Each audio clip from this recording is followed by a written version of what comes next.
ពេលនេះចាប់បានហើយឃាតករដែលសម្លាប់រំលោភទៅលើស្ត្រីវ័យក្មេងម្នាក់ដោយអនុវត្តតាមបញ្ជាផ្ទាល់របស់អាដាមឧត្តមសេនីយ៍ឯកជួន នរិន អគ្គស្នងការរងនិងជាស្នងការនគរបាលរាជធានីភ្នំពេញកម្លាំងជំនាញអធិការនគរបាលខណ្ឌព្រែកភ្នៅសហការជាមួយ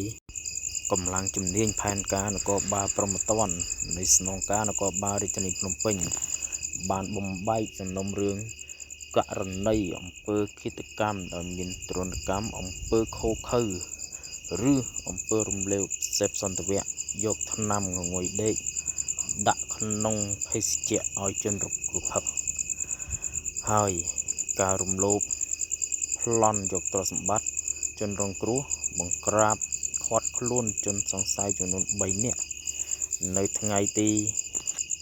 21 ខែឧសភាឆ្នាំ2025វេលាម៉ោង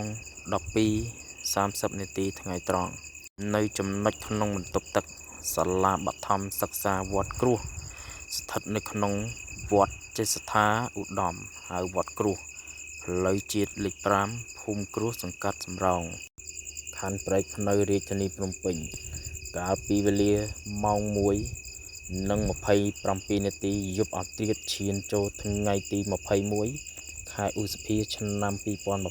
2025ជនរងគ្រោះមានឈ្មោះវុធីលីណាភេទស្រីអាយុ15ឆ្នាំជនជាតិខ្មែរសញ្ជាតិខ្មែរមុខរបរនៅផ្ទះទីលំនៅភូមិគ្រួសសង្កាត់សំរោងខណ្ឌព្រែកភ្នៅរាជធានីភ្នំពេញស្លាប់នៅកន្លែងកើតហេតុចំណែកឯជនសង្ស័យមានចំនួន3នាក់ដែលនគរបាលបានឃាត់ខ្លួននោះមានឈ្មោះទី1ឈ្មោះទីនផារ៉ែតភេទប្រុសអាយុ15ឆ្នាំមុខរបរមិនពិតប្រាកដទីលំនៅផ្ទះគ្មានលេខភូមិដួងសង្កាត់ព្រែកភ្នៅខណ្ឌព្រែកភ្នៅរាជធានីភ្នំពេញឃាត់ខ្លួនរួមគំនិតសម្លាប់2ឈ្មោះបូឧត្តមភេទប្រុសអាយុ16ឆ្នាំជនជាតិខ្មែរមុខរបរមិនពិតប្រាកដទីលំនៅភូមិដួងសង្កាត់ព្រែកភ្នៅខណ្ឌព្រែកភ្នៅរាជធានីភ្នំពេញជាអ្នករួមគំនិតសម្លាប់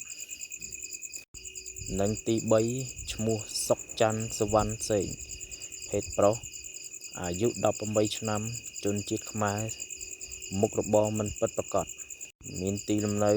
ភូមិដួងសង្កាត់ព្រែកភ្នៅខណ្ឌព្រែកភ្នៅរាជធានីភ្នំពេញដែលជនល្មើសនេះគឺធ្លាប់ស្គាល់ជនរងគ្រោះតាំងពីក្មេងៗបើយោងទៅតាមការសារភាពរបស់ជនល្មើសទាំង3រូបនេះគឺបានសារភាពថាពួកខ្លួនបានរំលោភសម្លាប់ទៅលើនារីរងគ្រោះដែលមានគ្នាចំនួន8នាក់ដោយខ្លួនបានរំលោភហើយក៏បានយកខ្សែក្រណាត់អាវខ្មៅចំនួន1រត់កជនរងគ្រោះសម្លាប់ហើយក៏យកសពជនរងគ្រោះដាក់ទៅក្នុងបន្ទប់ទឹកនៃសាលាបឋមខាងលើយ៉ាងណាមិញកម្លាំងនគរបាលខណ្ឌព្រែកភ្នៅកំពុងតែស្រាវជ្រាវនិងតាមចាប់ជនល្មើស5នាក់ទៀតដើម្បីយកមកផ្ដន្ទាទោសទៅតាមនីតិវិធីនៃច្បាប់